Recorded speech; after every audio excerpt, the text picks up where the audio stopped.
these are examples of Tapos na tayo.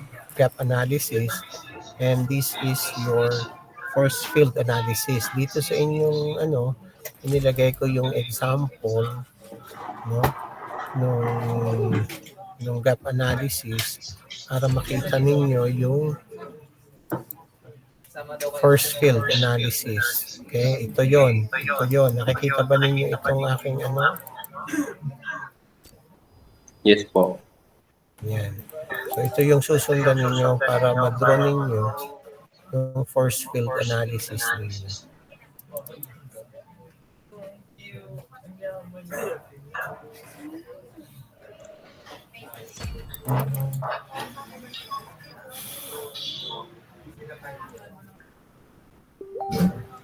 Wait lang at naghahang.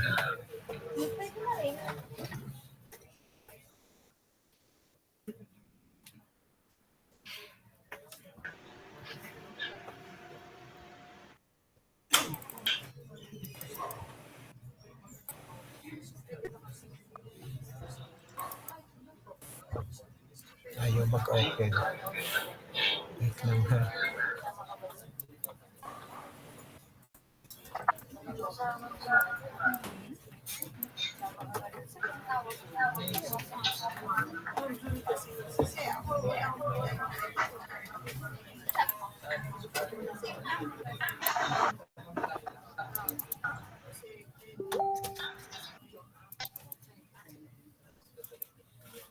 I don't know what happened.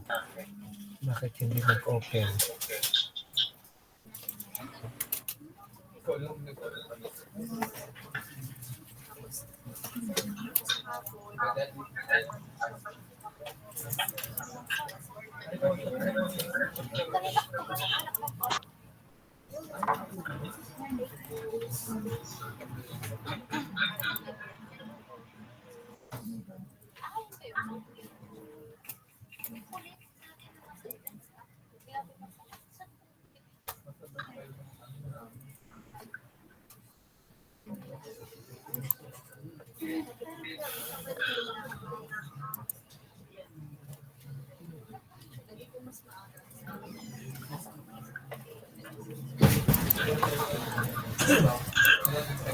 Okay, so supposed to be this would be your force field analysis. Okay, so makikita ninyo dito na we want to highlight yung gap. No, there is a gap between the current scenario and desired condition. Okay, Babe, anong ibig gagawin? sabihin kung walang gap, walang problem. No, kung pareho lang yung current Asan scenario na at ba si desired condition, Rainel? Baka there is amuhin. no gap. Okay, but obviously if there is a problem, no, there are identified problems, then you are going to establish your gap and you wanted to narrow the gap. Okay, so in narrowing the gap, you have your driving forces and you have force, but there are restraining forces. Okay, so dapat mas marami yung makuha nating driving forces compared with the restraining forces para manaro natin yung gap. Okay, so this is your force field analysis. Ito yung ilalagay ninyo doon sa ating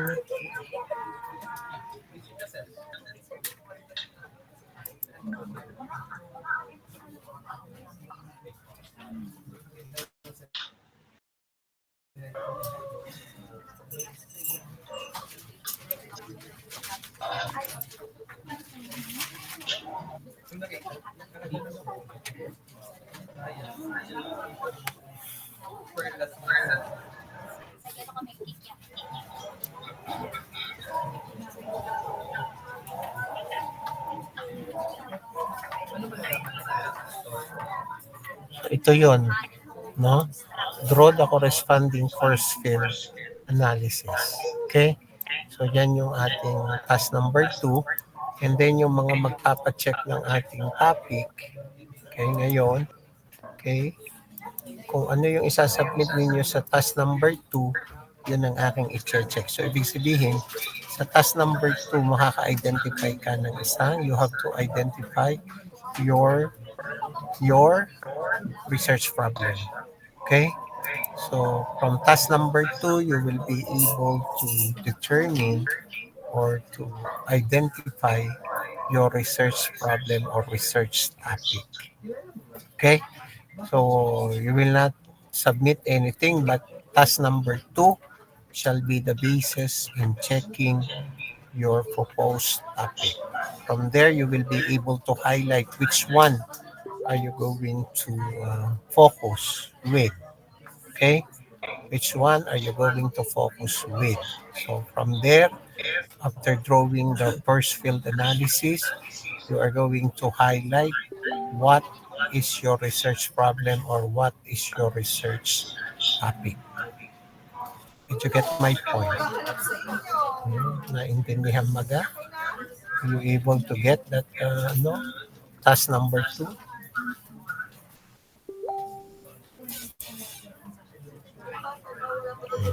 So you can work until tomorrow morning for that. No?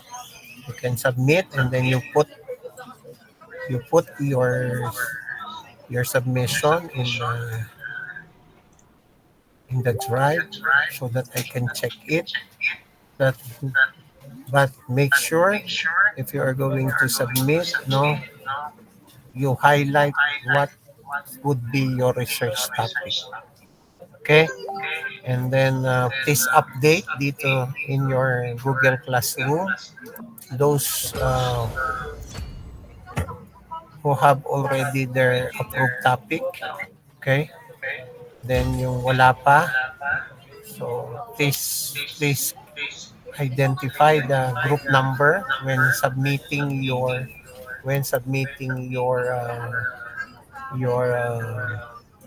task number 2. Okay? If you don't have topic yet, no? You don't have approved topic yet, then you can make at least 5 topics individually. Okay? So do not copy from each other research problem or research topic. Okay, we are not too sure if the research topic of your group mate would be approved. Okay, if ever it is disapproved, then you have another topic to consider. Okay, yan. So you work on that, and that would be my basis in checking your research topic. Okay, Teka lang kayo, Mingay. Oson. Sir, tatanong ko lang po. Yung mga kasi kaming group po ay wala pa po kaming approved na topic sa inyo po. Pwede Kaya po nga, kaya kaya nga gagawa ka niyang test number 2. Di kaya nga sinasabi ko. O anong gusto mo? Hindi gagawa ka nga niyang test number 2. O yan nga ang basehan ko para ikaw ay makapag-approve ng topic. O anong gusto mo? Wala kang isasubmit kundi yan. Yan ang titingnan ko. Gets? Naintindihan mo ga, Miguel? Opo sir, medyo naguguluhan lang po.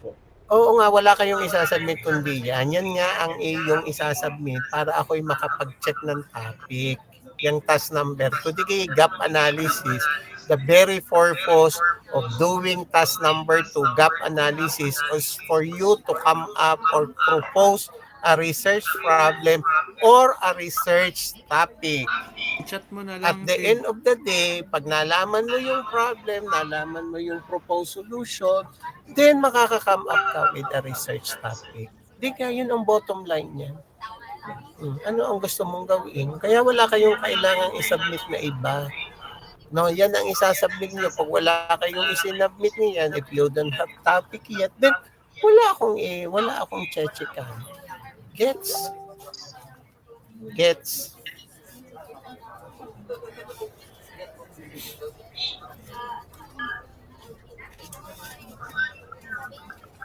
Kung kayo'y 5 sa grupo, edi mag-iba-iba kayo kung alin yung gusto ninyong i-propose.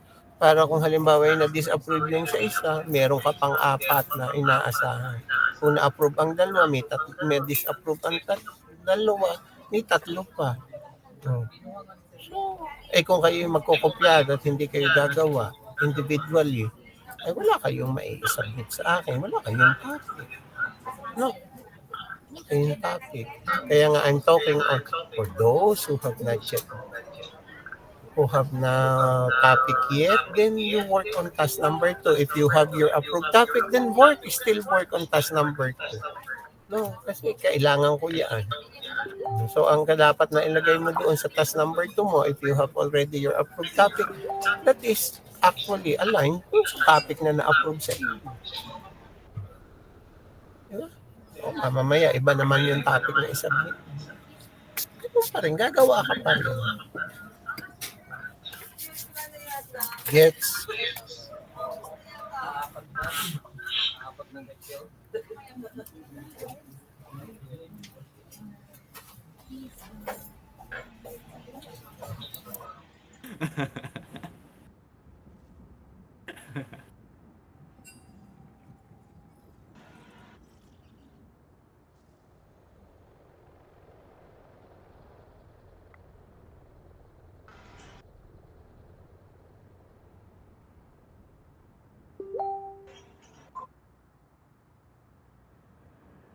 Oo nga. Walang kwentang BO dito.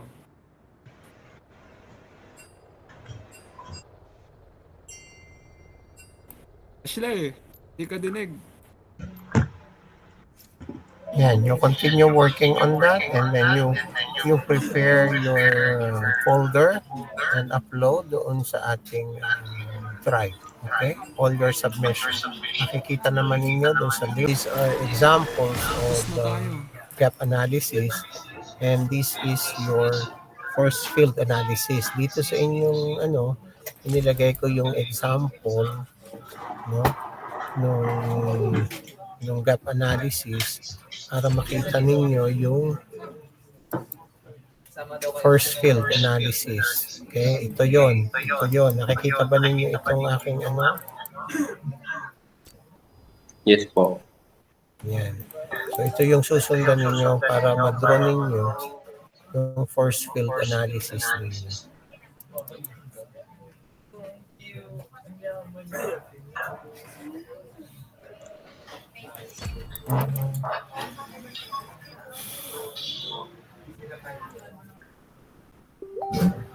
Wait lang at naghahang.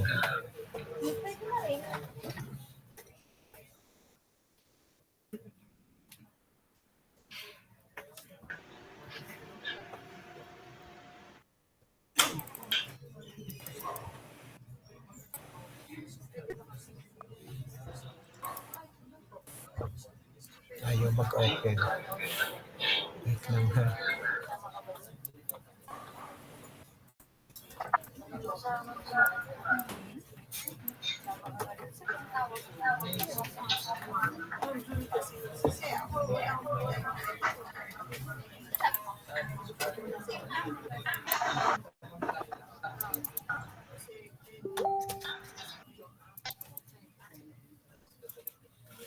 I don't know what happened.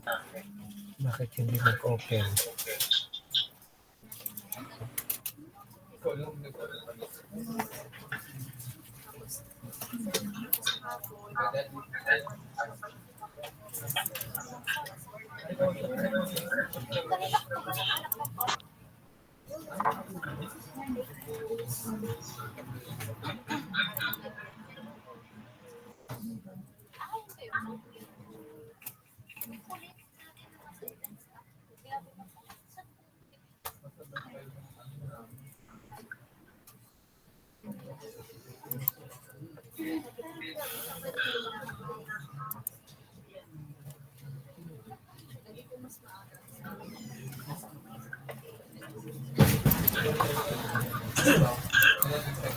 Okay, so supposed to be, this would be your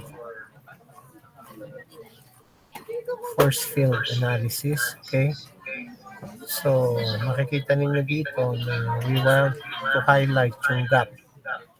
No, there is a gap between the current scenario and desired condition. Okay, Babe, anong ibig gagawin? sabihin kung walang gap, walang problem. No, kung pareho lang yung current Nasaan scenario na at ba si desired condition, Rainel? Baka there is abuhin. no gap. Okay? But obviously, if there is a problem, no, there are identified problems, then you are going to establish your gap and you wanted to narrow the gap. Okay? So in narrowing the gap, you have your driving forces and you have force, but there are restraining forces. Okay? So dapat mas marami yung makuha nating driving forces compare with the restraining forces para manaro natin yung gap. Okay? So this is your force field analysis. Ito yung ilalagay ninyo doon sa ating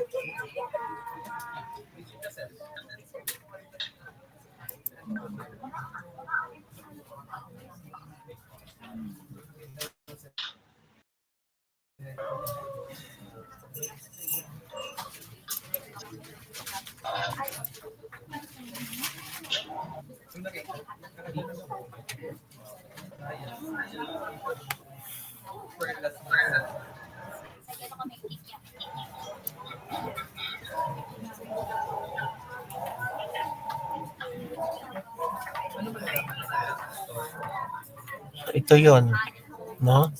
Draw the corresponding force field analysis. Okay? So yan yung ating task number 2. And then yung mga magpapacheck ng ating topic, okay, ngayon, okay, kung ano yung isasubmit ninyo sa task number 2, yun ang aking i-check. So ibig sabihin, sa task number 2, makaka-identify ka ng isang, you have to identify your research problem. Okay? So from task number 2, you will be able to determine or to identify your research problem or research topic. Okay? So you will not submit anything, but task number 2 shall be the basis in checking your proposed topic. From there, you will be able to highlight which one are you going to focus with. Okay? Which one are you going to focus with? So from there, after drawing the first field analysis, you are going to highlight what is your research problem or what is your research topic. Did you get my point? Naintindihan maga? Are you able to get that task number 2?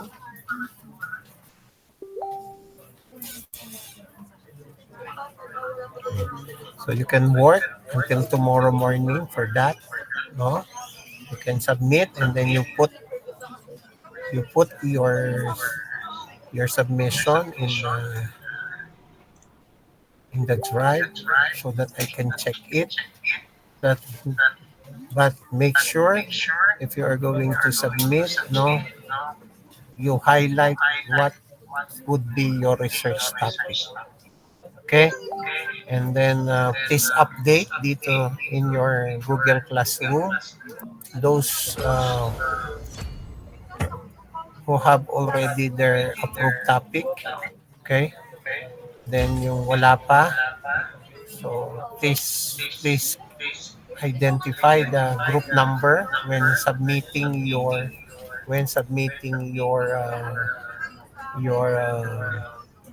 task number 2. Okay? If you don't have topic yet, no, you don't have approved topic yet, then you can make at least 5 topics individually.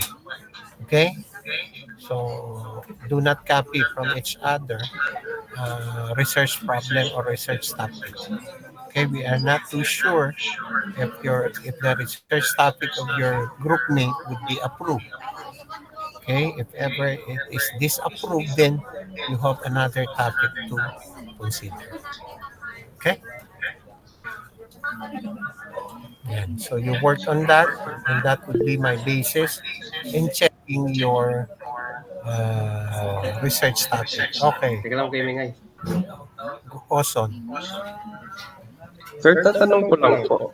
Yung mga kasi kaming group po ay wala pa po kaming approved na topic sa inyo po. Pwede Kaya po nga, kaya kaya nga gagawa ka niyang task number 2. Di kaya nga sinasabi ko. Kung anong gusto mo. Hindi gagawa ka Rick. nga niyang task number Hello ka 2. ng galang. Oh, yan nga ang basehan ko para ikaw ay makapag-approve ng topic. O anong gusto mo? Wala kang isasubmit kundi yan. Yan ang titingnan ko. Gets? Naintindihan mo ga, Miguel? Opo sir, medyo naguguluhan lang po. Oo nga, wala kayong isasubmit kundi yan. Yan nga ang iyong isasubmit para ako'y makapag-check ng topic. Yung task number 2, di gap analysis. The very purpose of doing task number 2, gap analysis, is for you to come up or propose a research problem or a research topic.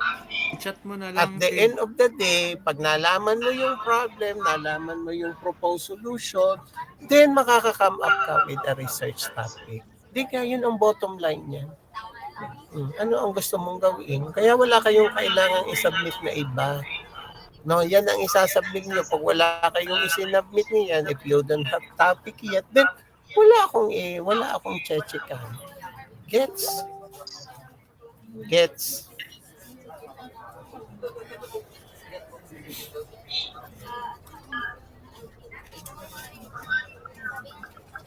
Kung kayo'y 5 sa grupo, edi mag-iba-iba kayo kung alin yung gusto ninyong i-propose. Para kung halimbawa ay na-disapprove yung sa isa, meron ka pang 4 na inaasahan. Kung na-approve ang 2, may disapprove ang 2, may 3 pa. So, kung kayo magkukopyado at hindi kayo gagawa individually, ay wala kayong mai-submit sa akin. Wala kayong topic. No. Yung topic. Kaya nga I'm talking for those who have not yet, who have na topic yet, then you work on task number 2. If you have your approved topic, then still work on task number 2. No, kasi kailangan ko yan. So ang dapat na ilagay mo doon sa task number 2 mo, if you have already your approved topic, that is actually aligned sa topic na na-approve sa iyo. Diba? Mamaya, iba naman yung topic na isubmit. Ganun pa rin, gagawa ka pa rin. Gets?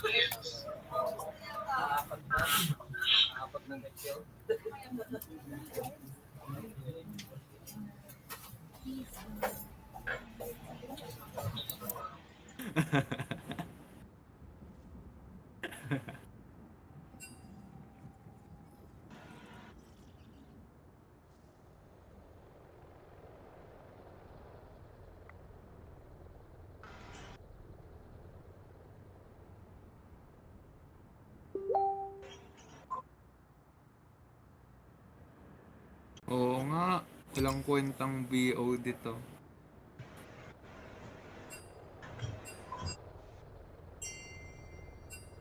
Sila Hindi ka dinig.